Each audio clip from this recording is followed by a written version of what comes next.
알래스카는 미국 최북단에 위치한 영토입니다. 바로 위쪽에 북극이 있고 그 북극 바로 아래에 위치한 땅이 알래스카라고 하는 땅인데, 동쪽 국경으로는 캐나다라고 하는 나라가 있고, 또 서쪽 바다 건너편에는 러시아라고 하는 나라가 있습니다. 이 알래스카는 원래 러시아 땅으로 알려져 있습니다. 그런데 여러 가지 이유로 인해서 러시아가 미국에 그 땅을 팔게 됩니다. 러시아가 미국에게 알래스카를 당신들이 좀 사갈 것을 제안을 합니다. 그 당시 러시아는 그 북쪽에 있는 땅입니다. 그래서 그 북극 바로 아래 시베리아라고 하는 굉장히 넓은 얼음 땅이 있게 되는데, 그 땅도 감당하지 못할 정도로 경제적으로 매우 어려운 그런 상황이었습니다. 1800년대 이야기입니다. 게다가 이 알래스카는 시베리아와 같은 땅인데 바다 건너편에 있습니다. 본토하고 연결되어 있지 않습니다. 그러니까 그 넓은 땅을 관리하기 위해서는 비용도 만만치가 않았습니다. 그리고 무엇보다도 그 알래스카는 얼음 땅이었기 때문에 불모지, 쓸모없는 땅으로 인식이 되어 있었습니다.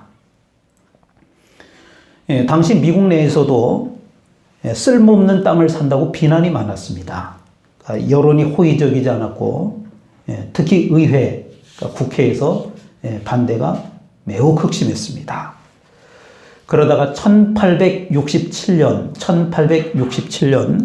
150여 년 전입니다. 우여곡절 끝에 우리나라 땅, 그러니까 남북한 합친 한반도 땅 7배 크기나 되는 굉장히 넓은 그 땅을 총 720만 달러, 한국 돈으로 이야기하면 80억이라고 하는 헐값에 구입을 합니다.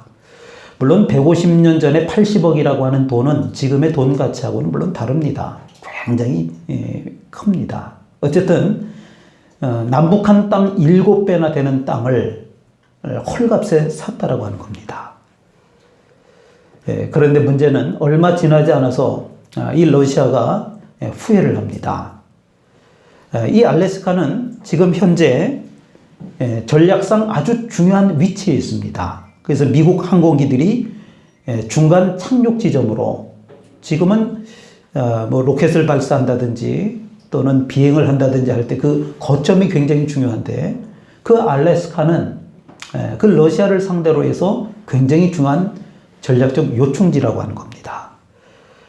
뿐만 아니라 지금 세계는 전쟁 중에 있습니다. 뭐 여러 가지 이유가 있습니다만 그 중에 중요한 이유 중에 하나는 석유라고 하는 겁니다. 그런데 전 세계에서 석유 매장량이 가장 많은 나라가 미국이라고 하는 걸 아십니까? 그 상당수의 양이 바로 이 알래스카라고 하는 지역에 매장되어 있다라고 하는 겁니다. 수많은 산림과 또 천연가스, 석탄, 금, 이런 지하 자원들이 수없이 묻혀져 있고, 그리고 우리가 잘 먹는 그 연어라고 하는 그 물고기 등을 비롯해서 수산 자원이 엄청난 그런 지역이 알래스카라고 하는 지역입니다. 지금 현재는 미국에게 막대한 수익을 가져다 주는 보물단지가 되어 있습니다. 그 당시 알래스카 땅을 미국에게 넘겨줄 수밖에 없는 주변 정세가 있었던 것이 사실입니다. 그러나 그럼에도 불구하고 사실은 러시아가 계산을 잘못하는 바람에, 그러니까 쓸모없는 땅이라고 생각하고 계산을 해봤겠죠. 국가적으로. 이 땅은 필요가 없어.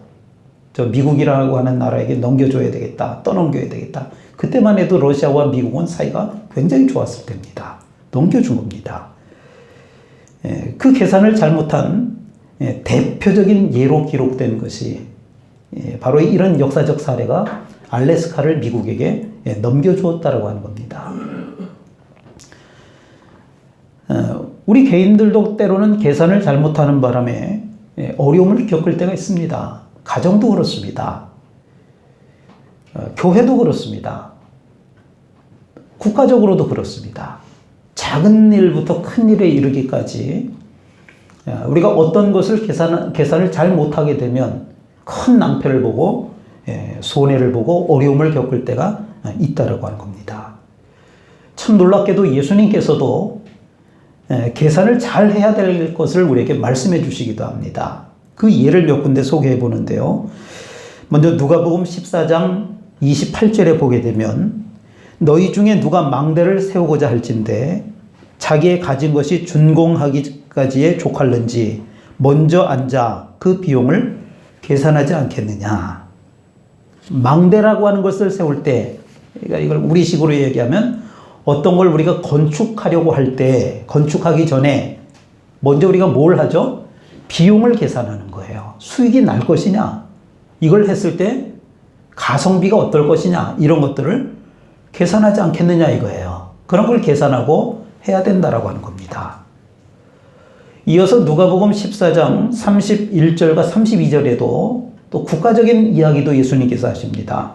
또 어떤 임금이 다른 임금과 싸우러 갈 때 먼저 앉아 1만 명으로서 저 2만 명을 거느리고 오는 자를 대적할 수 있을까 헤아리지 아니하겠느냐. 만일 못할 터이면 그가 아직 멀리 있을 때 사신을 보내어 화친을 청할지니라. 자, 이 얘기가 무슨 얘기입니까? 어떤 임금에게 10,000명의 군대가 있는데, 10,000명의 군대가 있는데, 상대방 2만 명의 군대와 싸움을 할 때 전쟁에서 승리할 수 있을 것인지, 내가 10,000명을 데리고 저 2만 명과 싸워서 승리할 수 있는지 그 가능성을 먼저 계산한다라고 하는 겁니다. 승리의 가능성이 있으면 싸우는 겁니다.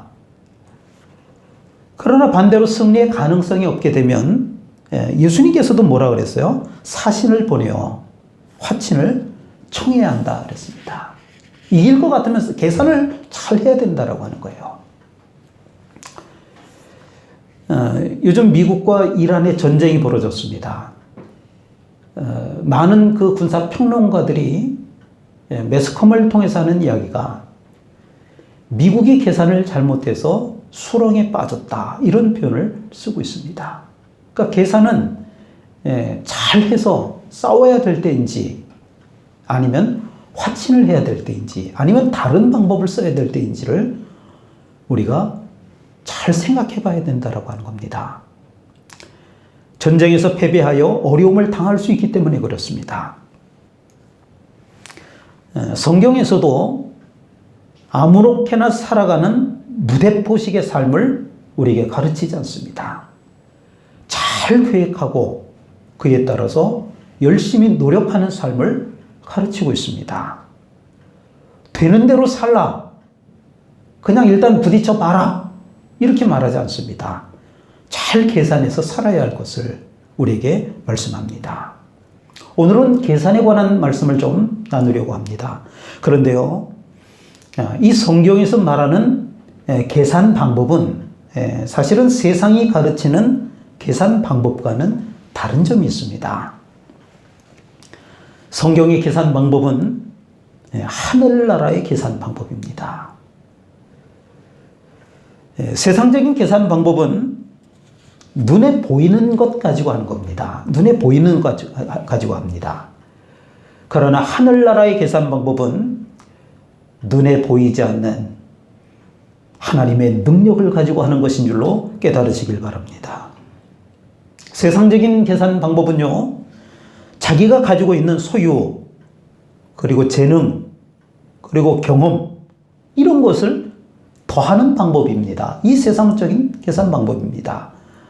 그러나 하늘나라의 계산 방법은 다른 것이 필요 없습니다. 하나님을 더하는 방법입니다. 여러분들은 어떤 계획을 세울 때 하나님의 능력을 여러분들의 계획 속에 넣으십니까? 여러분들이 어떤 것을 결정하려고 할 때 하나님의 능력을 여러분들의 결정 속에 넣으십니까? 우리가 계산을 잘 해야 합니다. 오늘 우리가 읽은 본문의 말씀은 우리가 너무나 잘 아는 말씀입니다. 가나안 땅을 정복하기에 앞서서 12명의 정탐꾼을 보낸 이야기입니다.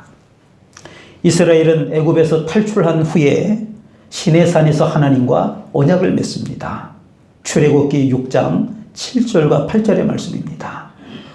너희를 내 백성으로 삼고 나는 너희의 하나님이 되리니 그 땅을, 그 가나안 땅을 너희에게 주어 기업을 삼게 하리라. 그리고 나서 가나안 땅을 향해서 출발을 합니다. 그런데 그 가나안 땅에 들어가기 전에 먼저 12명의 정탐꾼을 보내서 40일 동안 가나안 땅을 돌아보게 했습니다. 신광야에서부터 헤브론까지 정탐을 하고 돌아왔습니다. 그 12명의 정탐꾼들이 돌아올 때 이 포도송이를 막대기에 꿰어서 앞뒤로 사람이 메고 왔다고 합니다. 그만큼 소산물이 풍성하다라고 하는 뜻입니다. 바란 광야의 가데스에서 모세와 이스라엘 백성 앞에서 그들은 포도송이를 보여주며 이렇게 보고를 합니다. 27절의 말씀입니다. 우리 함께 읽겠습니다. 민수기 13장 27절 읽겠습니다. 시작.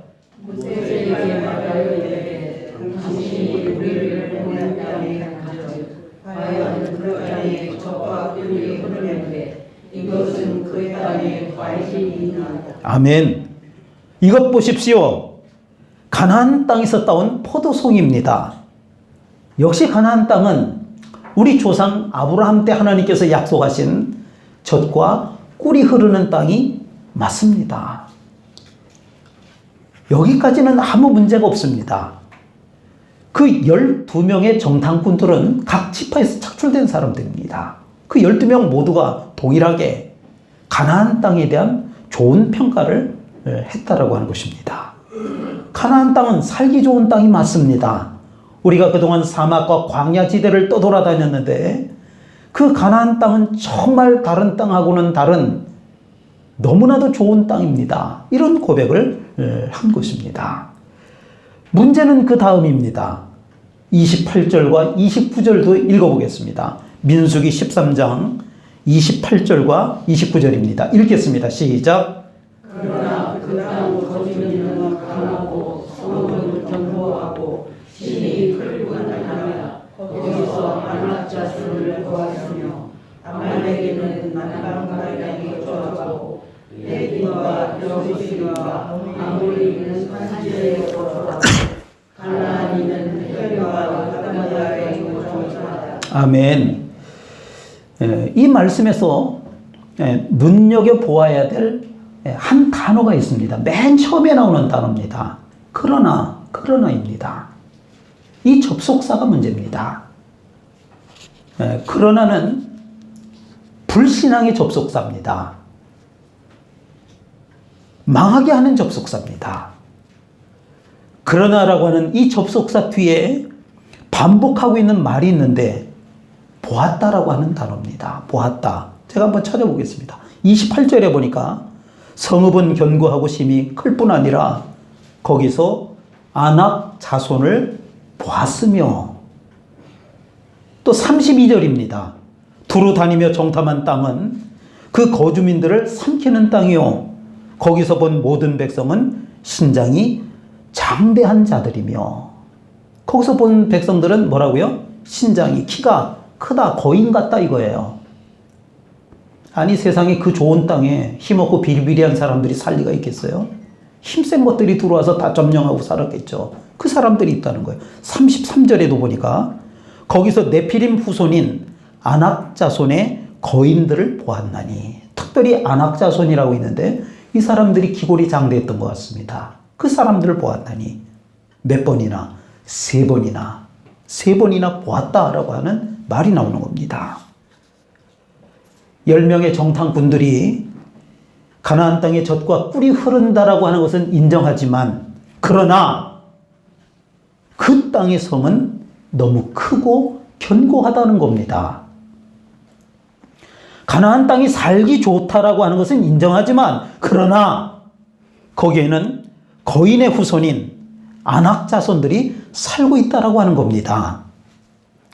결국 10명의 정탐꾼들은 우리가 보기에도 우리 자신들은 메뚜기 같습니다.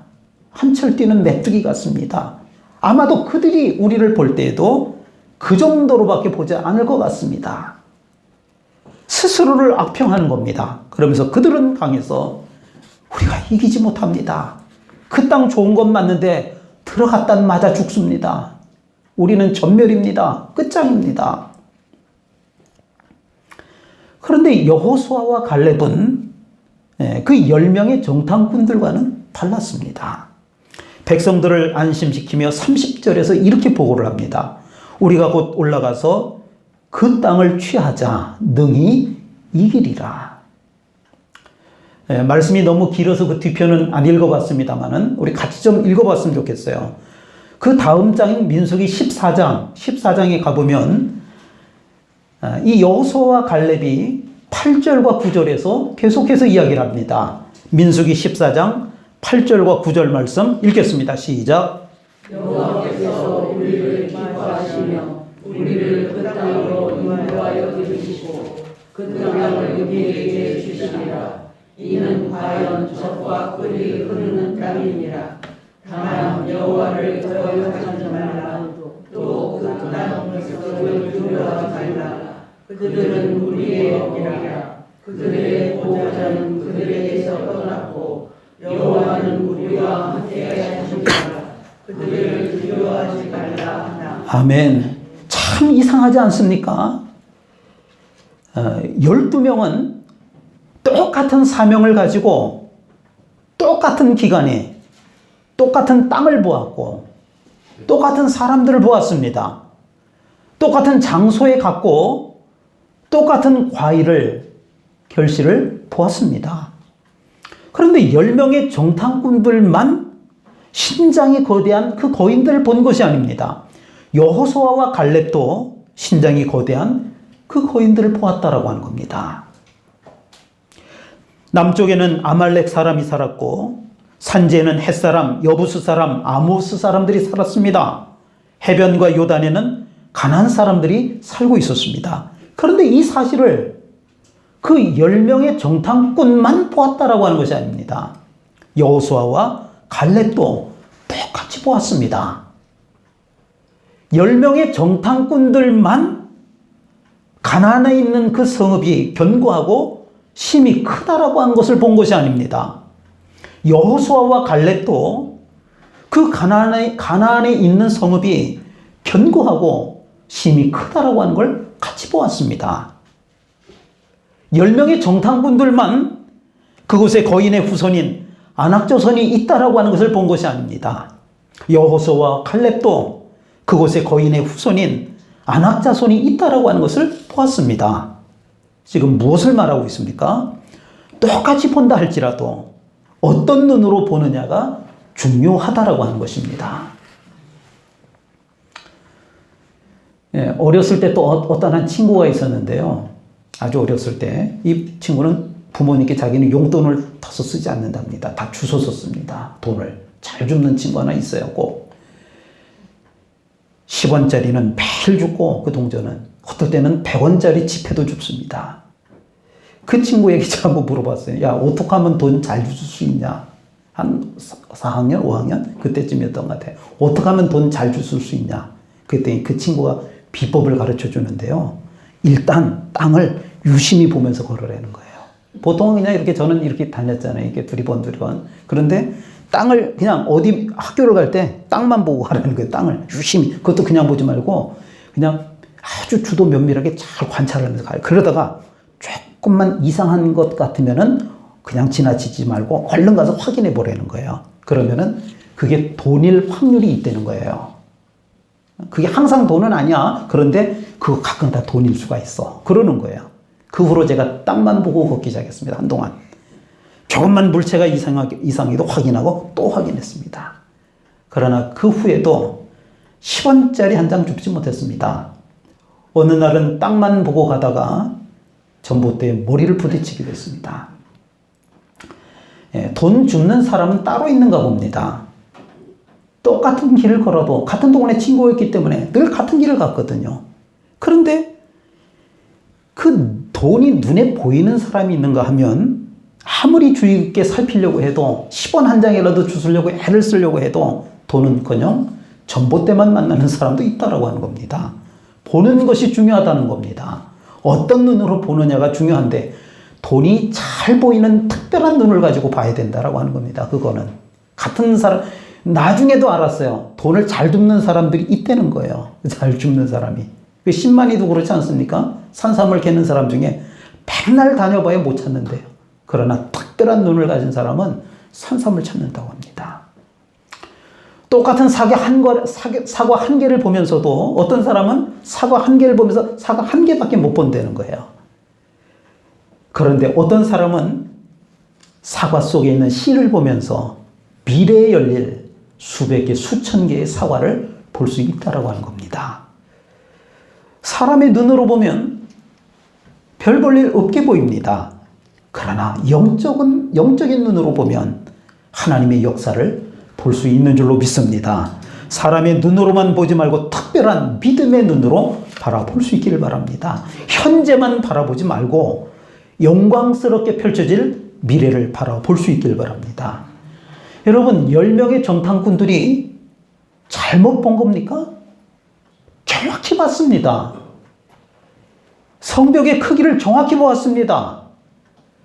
그곳에 사는 사람들이 자기들보다 머리 하나는 더 크다라고 하는 것 보았습니다. 보기는 정확히 봤습니다. 그런데 문제는 뭡니까? 못 본 것이 있다라고 하는 거예요. 하나님의 눈으로 보지 못하고 자기들의 눈으로, 세상적인 눈으로만 보았다라고 하는 것입니다. 결국 그러한 시각이 그들로 하여금 정반대의 보고를 하게 한 것입니다. 2명은 가능하다라고 했지만 10명은 불가능하다라고 말했습니다. 10명은 우리는 능히 올라가서 그 백성을 치지 못하리라 이렇게 보고를 했지만, 그러나 2명 여호수아와 갈렙은 우리가 올라가자, 그 땅을 취하자, 능히 이기리라 이렇게 보고를 합니다. 10명은 우리는 스스로 보기에도 메뚜기 같습니다 이렇게 말을 했지만, 오히려 여호수아와 갈렙은 그 땅 사람들은 우리의 먹이입니다, 우리의 밥입니다, 옛날 성경에 보면 우리의 먹잇감입니다 이렇게 말을 합니다. 성도 여러분, 무엇이 이처럼 다르게 보고하도록 만들었던 것일까요?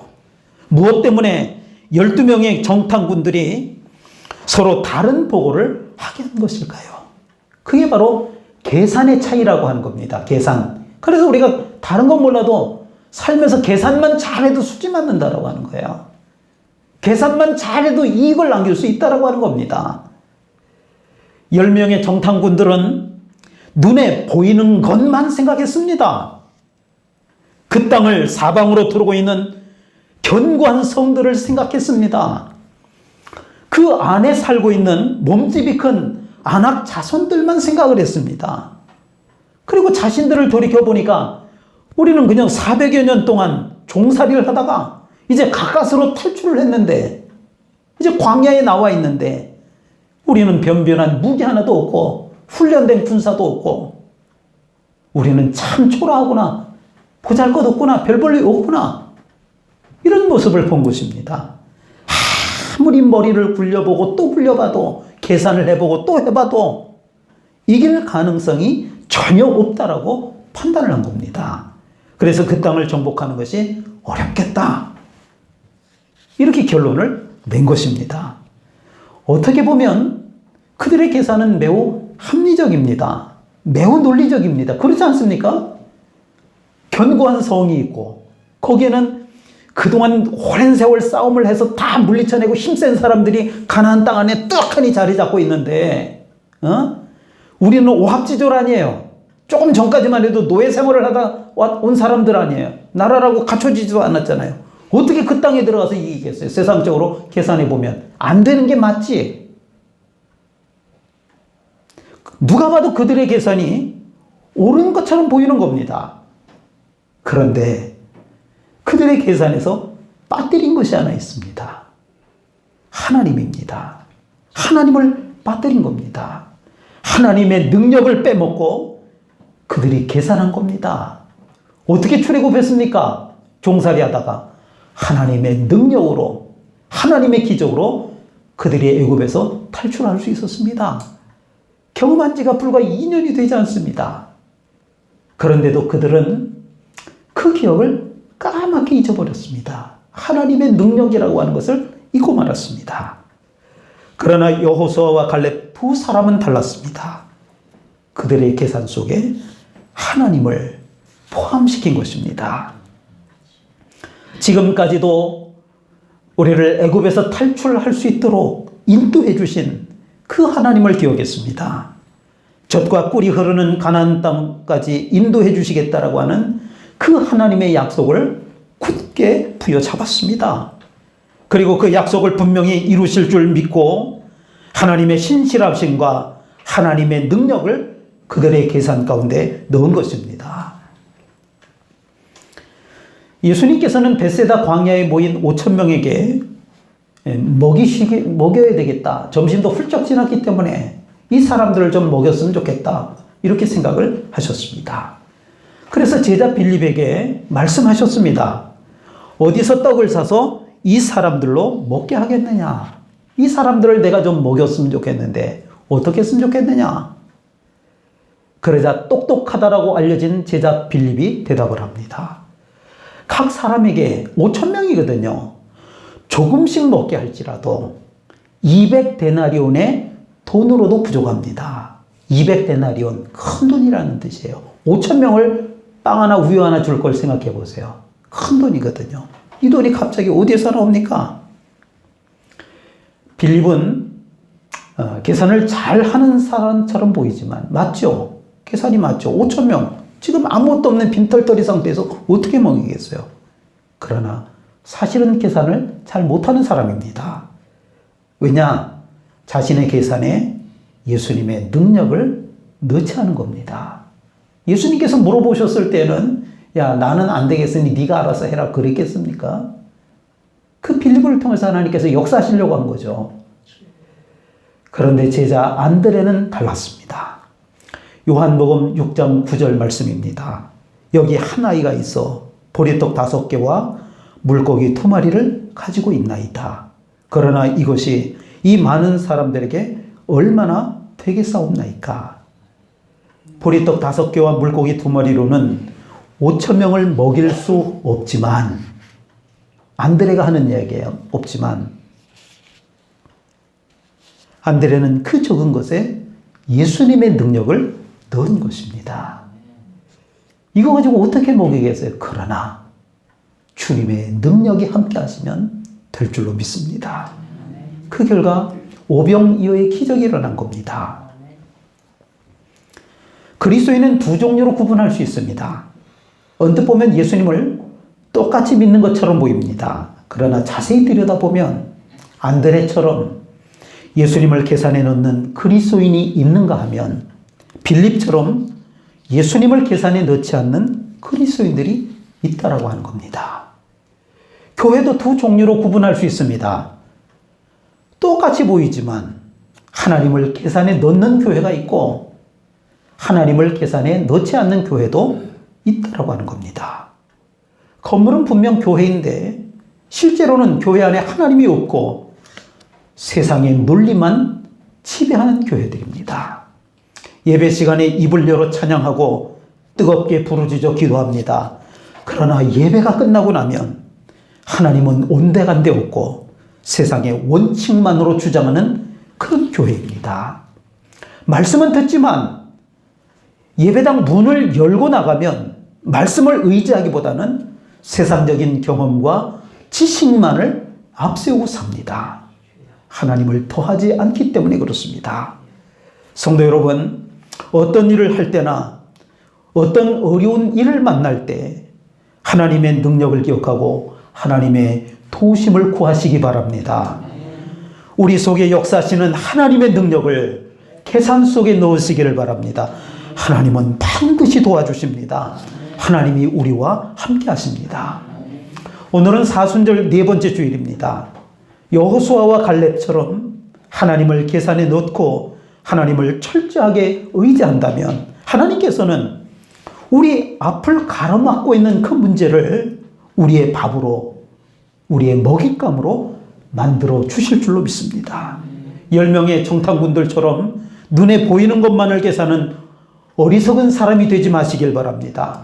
여호수아와 갈렙처럼 눈에 보이지는 않지만 우리와 함께 하시고 우리를 인도하시고 우리를 도와주시는 그 하나님을 계산에 넣는 저와 여러분이 될 수 있기를 주님의 이름으로 축원을 드립니다.